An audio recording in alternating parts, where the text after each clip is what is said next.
Hello friends, I recently acquired an Amiga 1200. Check my channel for those videos. Now I knew I wanted to upgrade it, but I just wanted a modest upgrade, both for cost reasons and to keep it more original. The AmigaKit 8MB expansion board seemed like the perfect add-on. It adds 8MB of fast RAM, and I chose to add the real-time clock option. I skipped the floating point chip for now. Here is the top of the board, and the bottom with the real-time clock added. What's nice about adding these 8 megs of fast RAM is that it more than doubles the overall speed of the A1200. Excellent! Other features of the card are a second clock port header and configurable memory sizes for compatibility, especially if you use the PCM-CIA slot, which will conflict with the higher 4 megs of this expansion.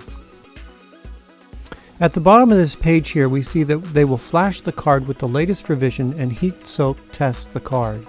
Very nice.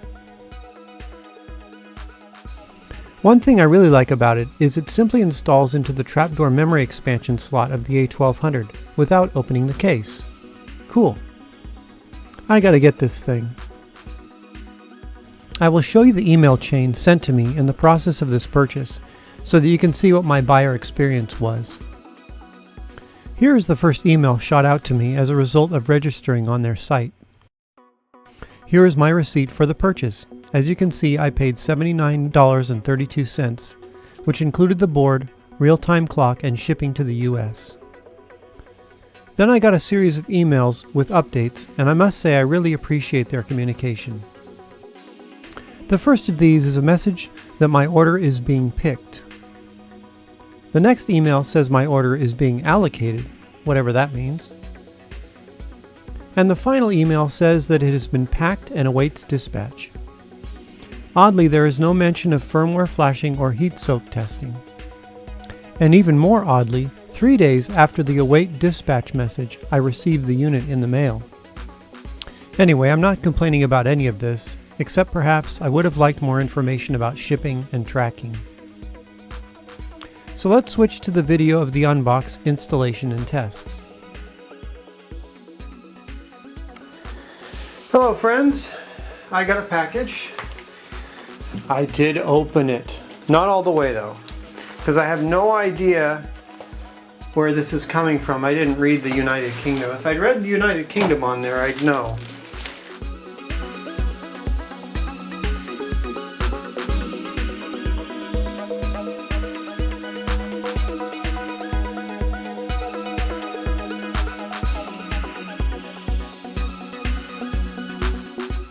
The Amiga 1200 comes with 2 megabytes of chip RAM, and there's two problems with that. One is that it's not real great if you're trying to do WHD load, which sometimes needs, would like some fast RAM available. I'll go all the way through here. And more importantly, what I discovered when I went to go set up a Workbench 3.1.4 hard disk partition using WinUAE, you can check my procedure for doing that. It's the same for 3.1.4 as it was in my demonstration when I put 3.1. I set up a 3.1 compact flash or SD card or whatever it was in WinUAE for an Amiga. What I discovered about setting up an Amiga 1200 with Workbench 3.1.4, why would you buy that? Or why would you want that? Well, the major reason to get 3.1.4 is that even in the kernel, the ROMs themselves and of course the Workbench support large disk sizes above 4 gigs.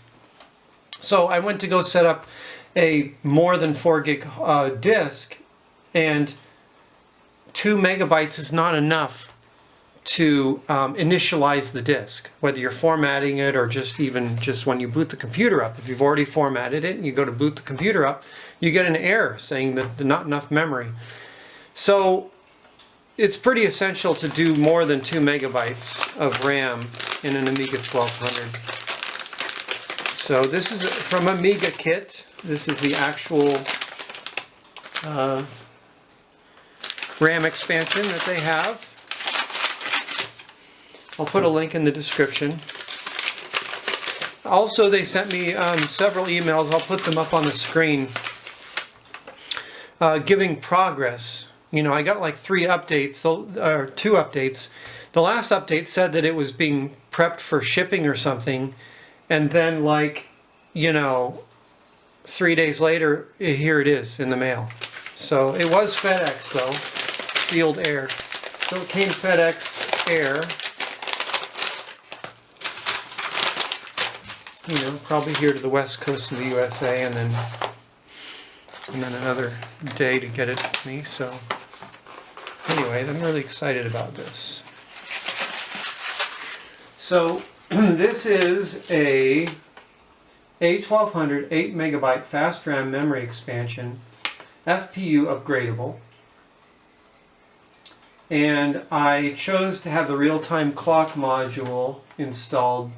You could also have a floating point unit chip put into it, but I didn't choose to do that. So anyway, yeah, so it simply goes into the trapdoor expansion, right? I should get a screenshot of this, or perhaps scan it. This upgrade adds the real-time clock functionality of the A1200. Oh, this is about the A1200 clock module.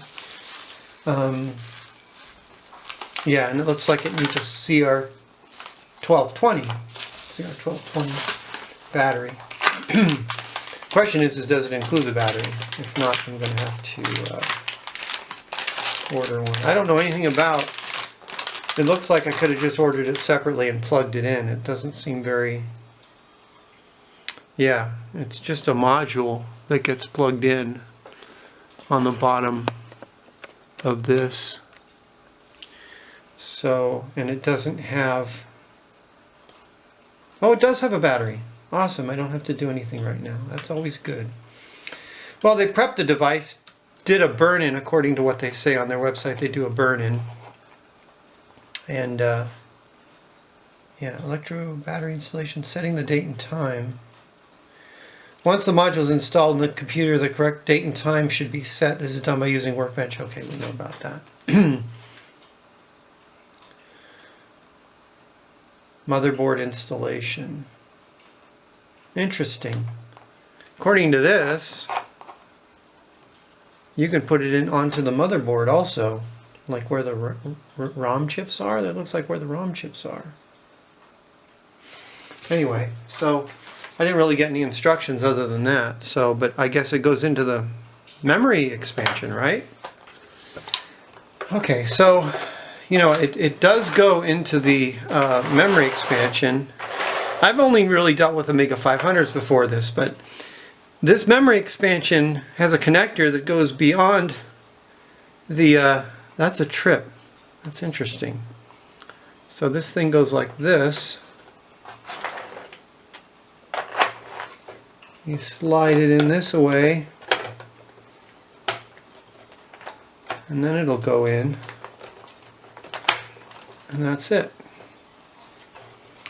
And the real-time clock is just kind of flapping away in the breeze there. Everybody assumes you're going to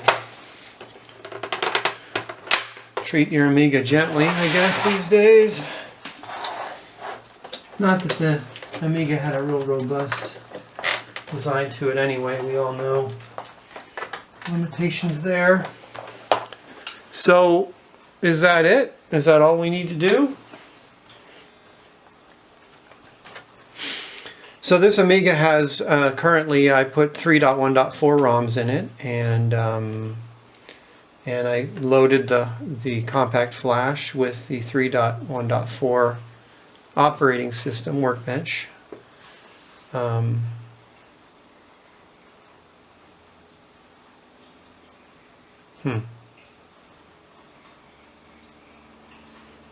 What am I doing wrong here?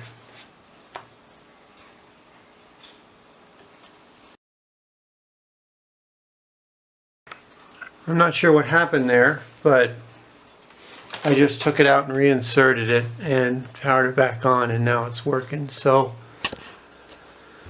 let's do the quick and dirty test of how much memory we have. Oh gosh. Careful, John. Careful plugging the mouse in. Don't do that when the power's on. How dare you? Alright, so yeah, there it is. And there's a real-time clock. So perhaps we have to go time.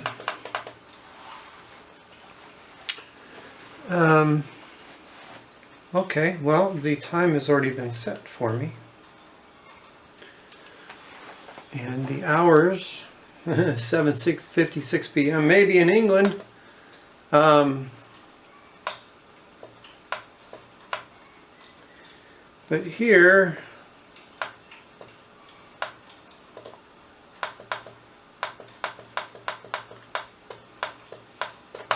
this button on this mouse maybe ain't the greatest. It's almost 12. 2 minutes, that's fine. So we already know the real-time clock works because it kept the time from AmigaKit in it. Yeah, this video is a short one because I just wanted to show that upgrade. And now I can put a larger work disk. Right now I have an 8 gig card in there. The system partition's like 2 gigs. The work is like 2 gigs, and I have like an extra 4 that I'm not using. I could create another disk, but another partition, but I'd like to see, yeah, I don't know what I'm going to do. For now, I'm done with my 1200. I have one more thing to do with the 1200, and that is fix the floppy drive if it's fixable. We'll do that in a subsequent video if it's fixable. I might just take it out and partially disassemble it, and you know, it kind of sounds like a power thing, like maybe some capacitors or whatever. So if we're lucky, that's all it's going to be, because obviously capacitors of this age could use replacing. So and people in the comments of the unboxing and introductory video of this Amiga 1200 have mentioned that I should recap the 1200. Who's to say it hasn't been recapped already? You know, a lot of them have been. I guess I could go in, take the EMI shield off and look for the telltale marks that people who are good either put some sort of a note in there, like on a sticky or something, or they'll mark with a Sharpie or a pen or something on all the caps they replaced. That's a good telltale sign. But I've switched over to the GoTech. I had to take the computer apart again. When I get a free minute, I'll do some 3D printed mount for it, but let's just see what we've got in our system sysinfo.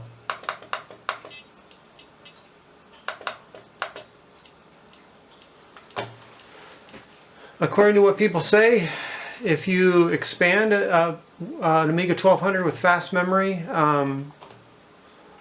it more than doubles the speed of it. So, and according to AmigaKit, it's 230%. So, yeah, 2.31, a factor of 2.31 faster. Yeah, so that's pretty accurate. Pretty dang close to an A3000 030. So that's quite adequate just by adding memory to the Amiga 1200. That's cool. Comment, let's go. So we have a, you know, this is a PAL machine. We got the Alice with 2 megs. We got the clock. The 020 is running at 15 megahertz. and the memory. And we have 8 megabytes of fast RAM and 2 megabytes of chip. So we're good. Let's just finish this off with a game, shall we? I always like to do that. Let me select the game first. Okay.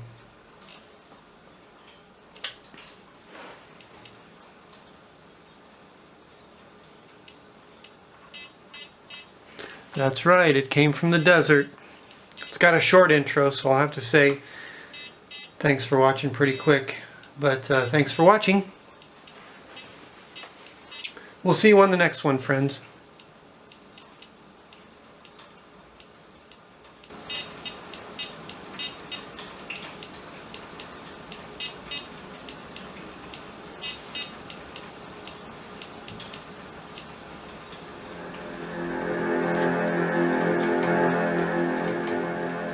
The desert, unchanged for millions of years, yet witness to a biblical prophecy come true that one day the meek shall inherit the earth.